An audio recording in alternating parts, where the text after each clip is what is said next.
Бајколент. Аудио бајке.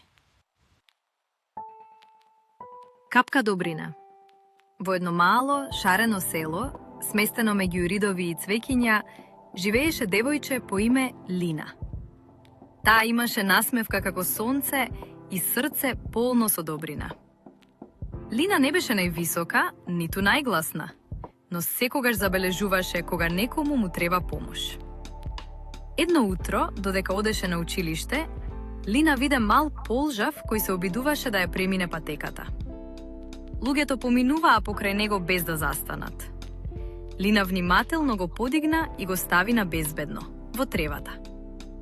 Тоа беше лесно, си помисли таа и продолжи понатаму. На училиште, таа забележа дека нејзиниот другар Марко е тажен. Никој не сакаше да седи до него.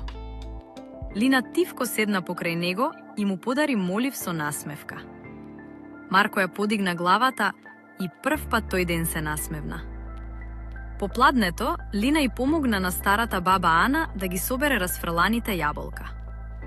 Навечер, таа му остави чинивче со вода на жедното маче пред куќата. Сите тие мали добрини беа како мали капки. Но знаете ли што се случува кога ќе паднат многу капки? Следниот ден, Марко му помогна на другарче кој падна. Баба Ана испече колач и го сподели со соседите. Некој друг го нахрани мачето. Селото почна да се полни со насмевки, помош и топлина. Лина гледаше околу себе и свати нешто важно.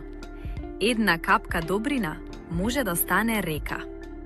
И така, светот не се менува со големи гласни дела, туку со мали, тивки добрини, направени од мали срца. Секое мало добро дело е важно. Кога сме добри, ја менуваме светлината на целиот свет. Ако ти се допадна бајката, притисни лајк, шер и сабскрајб. Се гледаме во следната бајка.